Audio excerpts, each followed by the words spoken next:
Chapter 43. What's wrong with your neck? Joe asked. Matt stopped rubbing the stiff muscles and dropped his hand back to the steering wheel. Pirates. What? Joe's brow furrowed. Never mind. Matt motioned at the overgrown roadside. I haven't seen a single street number. I think we passed it about a half-mile back. Their route had taken them down a county road flanked on each side by overgrown property. Development had not quite reached this area of the county. The houses along the road were sparse, old, and some of them run down. Joe gave Matt a quizzical look, shook his head, and said, "Let's go back and take a look." Matt made an illegal U-turn in the middle of the empty road and drove back half a mile before pulling over on the shoulder. He pointed at a rundown house 100 yards in the distance. That has to be it.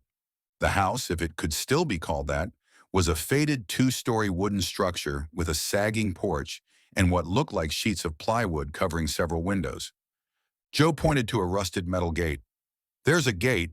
Let's see if we can get in. Concerned about the lack of a warrant and the possibility of an illegal search, Matt had spent 2 hours on the phone with the lender and then the lender's attorneys obtaining written permission to enter the property. Typical obstructionists. The lawyers balked at first and then finally relented during a conference call where the lender's president finally said, "Just give them the fucking letter." A heavy chain wrapped around the post was secured with a padlock. "It's locked," Joe said unnecessarily, tugging at the chain. "I have bolt cutters in the bed," Matt said, already moving in that direction. Joe's eyebrows shot up. "What are you doing with bolt cutters?" Matt opened the truck bed and retrieved the tool. "I'm a special agent with the TBI. We come prepared." Joe snorted. The bolt cutters made short work of the padlock. They proceeded down what had once been a driveway, but was now more accurately described as a neglected trail.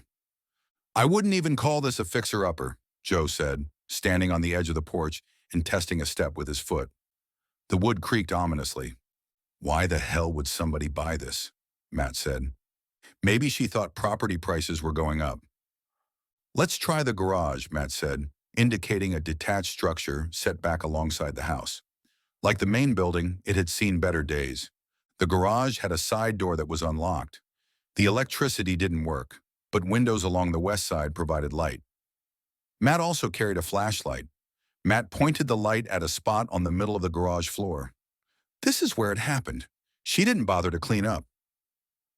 The blood had dried to a dark, rusty brown on the garage floor. "She gets them up here somehow. At some point, she administers the succinylcholine, and when they're dead, she does the rest," he said. "Do you think she waited that long?" Joe asked. "For what?" Matt asked. "Until they were dead. Do you think she waited?"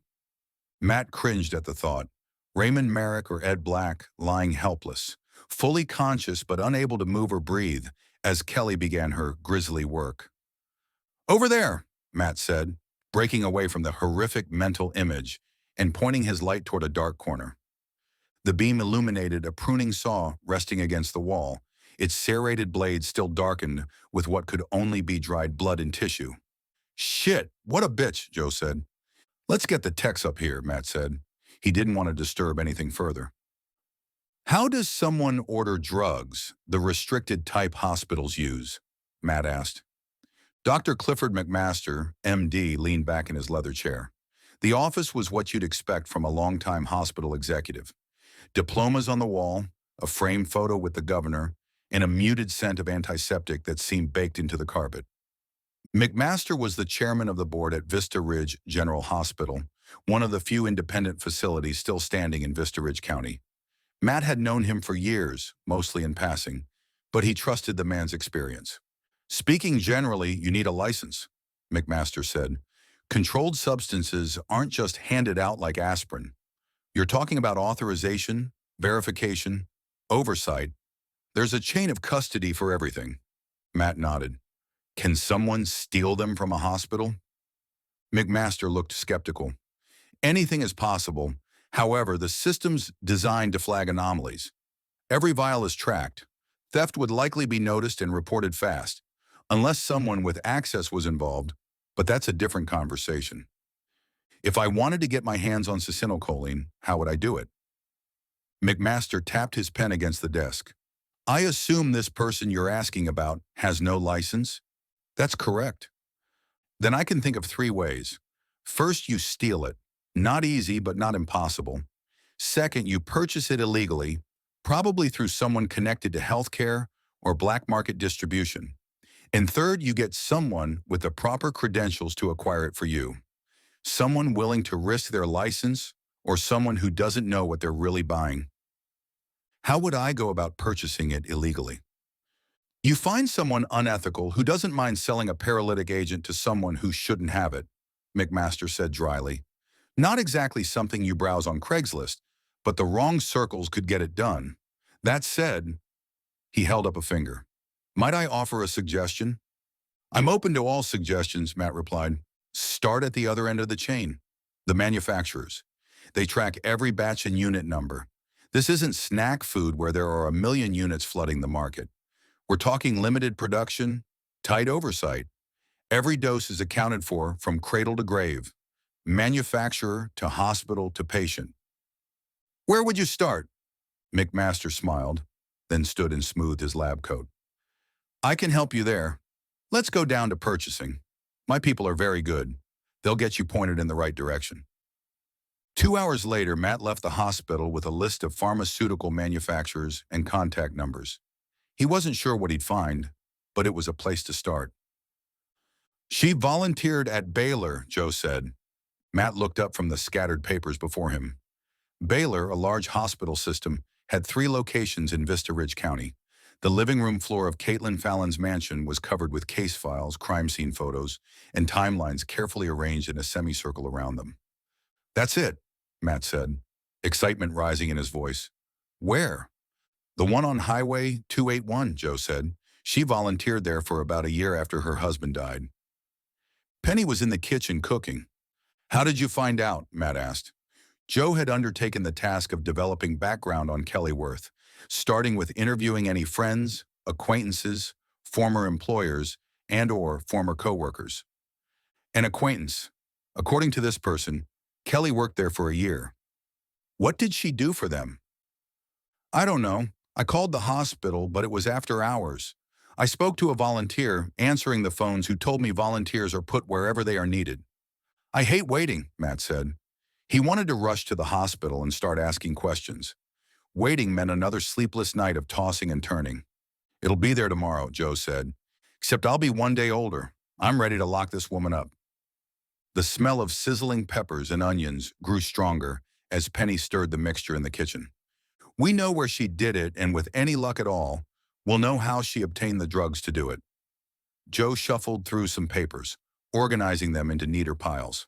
How did she lure Raymond and Ed? He asked. We may never know. I've been through the phone records a dozen times. I've checked emails and text messages. I've discovered nothing, Matt said. Sex, Penny called from the kitchen. What? Matt and Joe asked together. Penny appeared in the doorway. You said she was good looking. What else would 2 high school boys be interested in? Assume you're right, Matt said. How did she contact them? You're the detectives, Penny said with a slight shrug, before disappearing back into the kitchen. The drive up US 75 to the Baylor Medical Center off Highway 281 took 30 minutes. Inside the medical center, 2 elderly, white-haired women sat behind a large curved reception desk that gleamed under the overhead lights. They looked up as Matt approached, warm smiles already in place. He showed his badge and explained why he was there. One of them nodded. I'll call Ms. Harris, she said. She manages the purchasing department. Thanks, Matt said. 20 minutes later, a woman approached from the far hallway, thin, dark-haired, with a stern face. She introduced herself as Ms. Harris. Matt repeated his reason for being there. She listened, nodded once, and without further small talk, turned on her heel. Follow me. She led him through a maze of hospital corridors. At last, they reached her office, a plain room with gray walls and a desk crowded with folders. Our purchasing isn't done at this location, she explained. We place our orders through a central purchasing department. It handles procurement for all the Baylor facilities in the area. How does it work? Let me take you down the hall. The girls can show you step by step what happens. They walked another 100 feet or so to a larger office area, this one filled with gray cubicles. This is Tamara. Miss Harris said, stopping at one cubicle. The woman inside stood to greet them, a short brunette with a tired smile and a fast-typing energy. She's in charge here. Then to Tamara, this is Special Agent Barry. He has some questions for you. Without waiting for acknowledgement, Ms. Harris turned and left. Tamara looked at Matt expectantly. Appreciate your time, he said. I need to understand how your department handles pharmaceutical orders. Specifically, I'm interested in tracking certain drugs. Tamara gestured to a spare chair near her desk. Okay, she said. Let's start from the beginning. What followed was a 3-hour grind. Matt listened as Tamara explained the chain of command. Purchase orders submitted to the main office, sent from there to the manufacturer, then shipped directly to the various Baylor locations.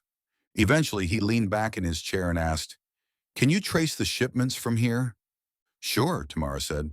"What do you want to look at?" "All the shipments of succinylcholine to Baylor for the last year," Matt said. Then he reconsidered.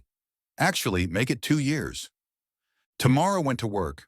After a few minutes, she turned the monitor toward him, showing a list of Baylor locations and shipment records. "Can you print that off?" Matt asked. Tamara nodded, clicked a few keys, and then disappeared into the adjoining room to fetch the printout. She returned a moment later and handed him 2 sheets of paper. "Here you go." Matt skimmed the list once, then again. More slowly, the second time. Something near the bottom of the first page caught his eye. "What's this?" he asked, tapping the line with a fingertip.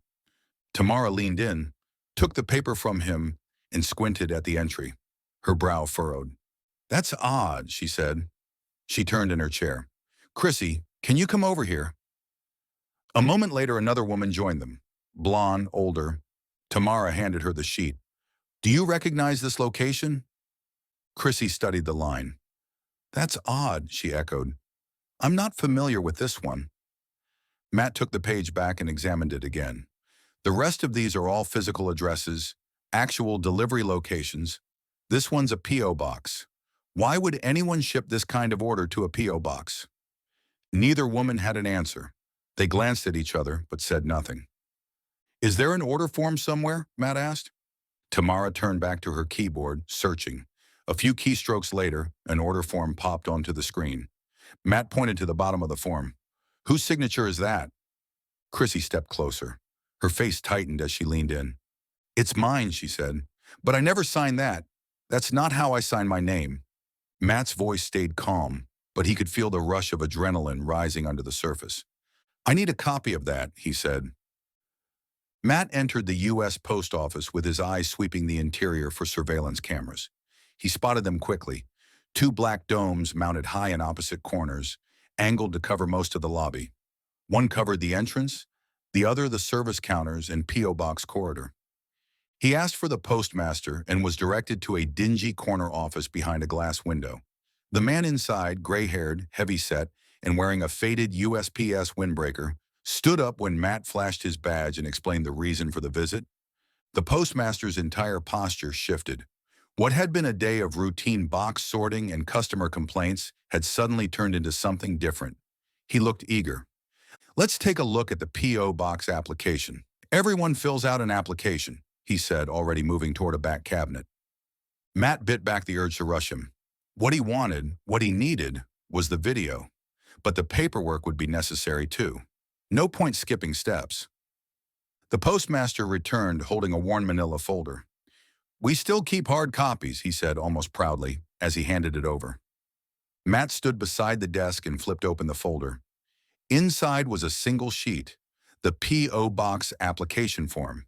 He scanned the details quickly. The box had been opened under the name Baylor Healthcare Systems, a month before the succinylcholine shipment had gone out. The signature at the bottom matched the name he was expecting, Chrissy from the purchasing department. Matt tapped the form. "I'll need to send this over to our fingerprint examiners," he said. "But first, let's see who actually filled it out." The postmaster nodded and wheeled around to the credenza behind his desk, where a squat, dusty monitor sat beneath a stack of old shipping forms.